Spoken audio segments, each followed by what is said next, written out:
WhiskyJason here, whiskey from the viewpoint of an American in Germany tasting rare and exotic whiskeys. Today I have something from Israel from M&H Distillery, used to be called Milk and Honey, now just M&H. This is the Apex series, this is the experimental series, and Pomegranate. Wine casks. Wow. Batch number 2, 60.3 ABV. Whiskey base number 175038. And look at this interesting packaging, as well as the bottle here. Nice. Look at that color. Beautiful color. So, I really like the design here.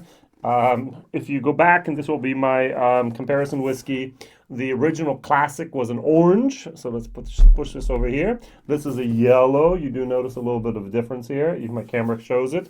And so you have a label in the back, you have a label in the front, and you have a label on the side here, and the other, and otherwise here, it's exactly the same bottle that they use for all of their Apex series, or the same bottle in the same box here. They have a rum, they have a white wine, they have a cognac, and they have the pomegranate, which I have already had in their set, which I loved. Now, this was distilled on the 13th of July, 2017. Very nice and exact. And it was bottled on the 11th of October, 2020. So it's basically 3 years and 3 months old. 6 of its last months it's spent in this so-called pomegranate wine cask. This is a fortified wine. What does fortified wine means? It is actually wine that they make, not from grapes, but from pomegranates. And they actually add basically grain neutral spirit to it. Now, in the sherry world, for example, they have to use grape. Grain neutral spirit made from, or grain, yeah, exactly, neutral spirit made from grapes. In America, we use a grain. That's the way that is. I have no idea what they use for that. It's just a vodka. This is called vodka that they add to this. Pomegranate wine is a very typical drink. I don't know if it's typical, but it's not unusual in the Arabic world, especially also in Israel. And what can also happen is you can make your own. So I have a recipe online that I just found, read a little bit. You can take either your own pomegranates, make it yourself. You take maybe enough of them to make about a gallon worth of juice, and you put 3 cups of sugar in a gallon worth of juice, which I thought was a lot. I was like, oh, I'm making Kool-Aid, 3 cups of sugar in one little canister. And you let it soak overnight. It takes out the juice, and then you simmer it and so on, and you make it. And the only thing is the pomegranates don't have as much tannins. And this is also the case with some red wines, which I did not know. Some wines, and you actually add a little bit of tannin powder to it. Didn't even know that existed. And so there's a lot of acidity as well with pomegranate. Some people like it, some people don't. It's also a cultural thing. All right, so 1,912 bottles worldwide. As I said, batch number 2, non-chilled filtered, natural color. And the head distiller is Tomer, Tomer. Goren, I've seen him on a few live streams. The guy's good. And I'm really interested in what else is going to come out here from the M&H Distillery in the future. On the nose, pomegranate, yay! Now, I don't know if there's such a thing as a pomegranate liqueur. We have, for example, plum liqueur. We have over here raspberry liqueur. There's pear liqueur. Very sweet, a lot of sugar. Very nice.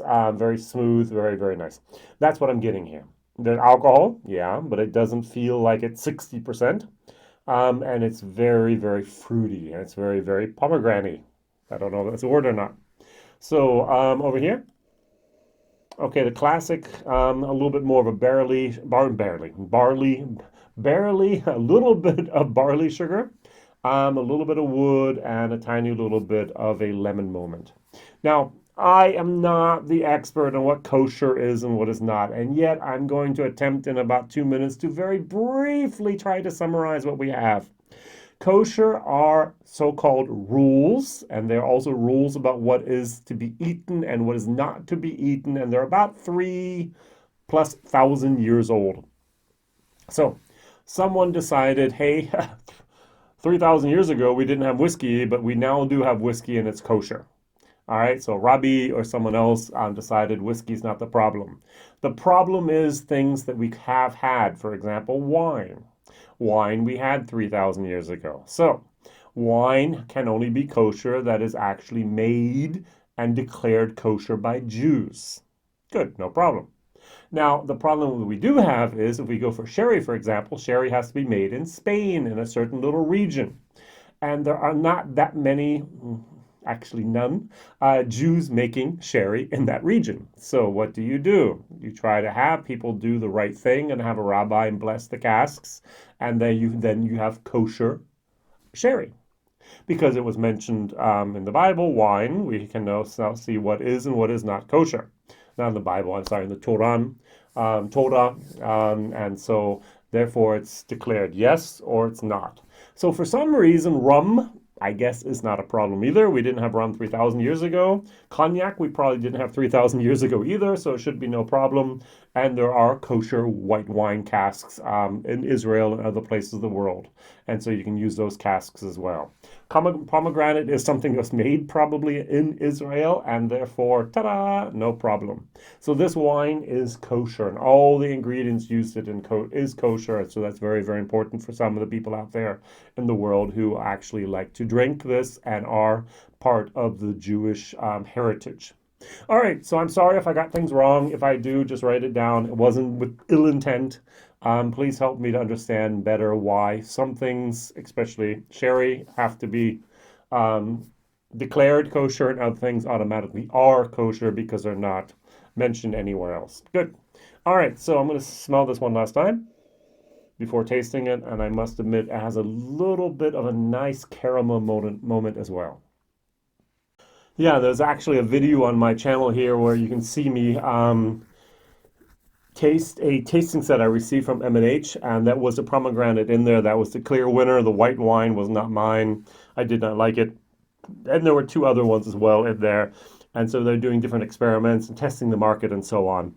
This was my favorite. I loved it. Now let's see if I love it as much as I did there, or maybe my memory has maybe even glorified that experience a couple months ago, and I might be let down a tiny little bit here. Let's see and let's experience. I forgot to look up again, how do you say cheers in Hebrew? I don't know. Write it in the chat. I'm so sorry. Mazel tov is congratulations, so that's the best I can do at this moment. I'm sorry.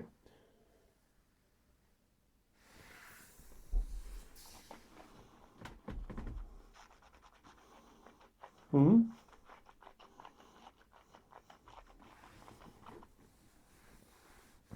It's hotter than I remember. The 60.3% burn, so if I'm doing my little hand chart, I'd actually be doing here.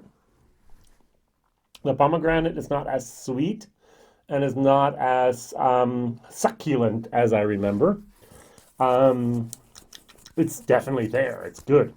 Now, if I use my reference point of you have a volume dial, 0 to 10, this is about a 6 to 7 in the sweetness and in the intensity of the pomegranate, which is a lot. But my brain remembers an 8 to 8.5 for the first batch that I had. That had a lot more of a sweetness to it, which I really like.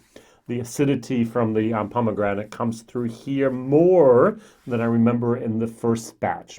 But as I said, my brain is not as good as it used to be. It's definitely there.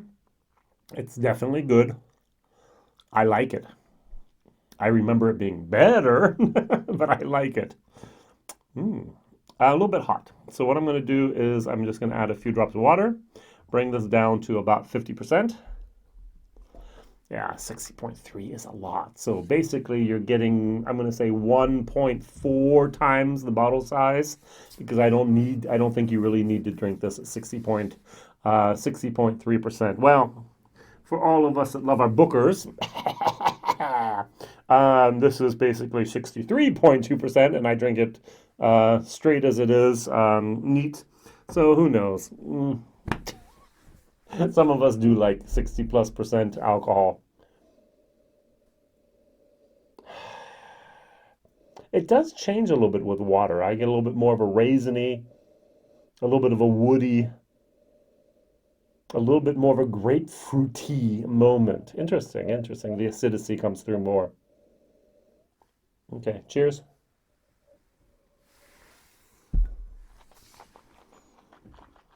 Mm-hmm. Mm. Mm-hmm. Mm-hmm. Wow, that time I hit the sweet spot. That's perfect almost. The first time I did it in my German video, I don't think I put enough water in. I think I was still at 53 or 54%. This was more of a 46, 48 moment. Nice.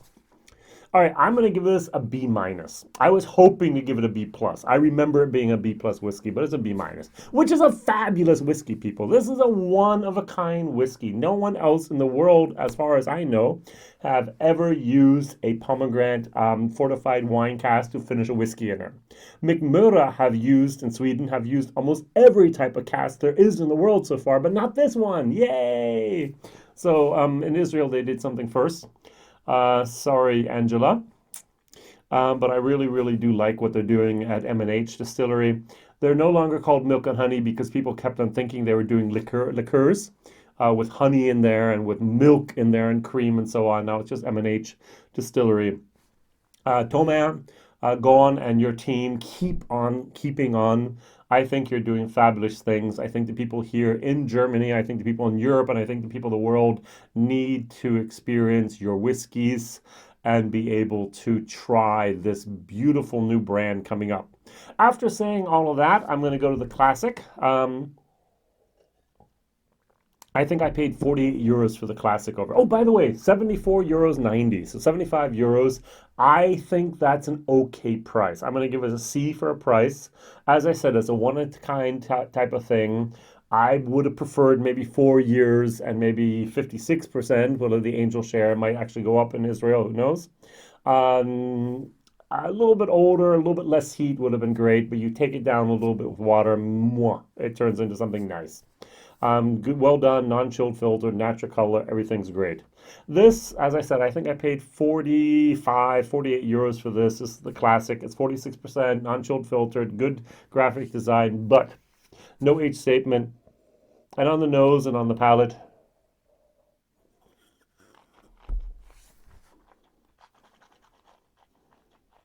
mm, it's okay. A C, sometimes a C minus, depends on my mood. Um, it's not worth the money. Sorry. I can go out there and find a 30 euro whiskey that's would blow this out of the water, and a 40 euro whiskey, and a 45 euro whiskey, and so on and so on and so on. It's not worth the money for the taste experience. This might actually be worth the money. So if you find anything from the Apex, go for it. Try the rum, try the cognac. I wasn't a fan of the white wine, but hey, I don't like white wine in my whiskeys anyways. But maybe they've changed that as well. They have different casks come. Even that I'd recommend at least try. If you can find them, go for them. They're all over the world. And I think there are 20 plus different countries at the moment and expanding. So keep on doing a great job, guys. All right, Whiskey Jason here, whiskey from the viewpoint of American in Germany. First question: what do you think about M&H? About the distilleries in Israel, and second of all, what do you think about the pomegranate finish? Should there be other exotic finishes you'd like as well from other exotic places of the world? Who knows? All the best. Thank you very much. Like, subscribe, tell others. Bye bye.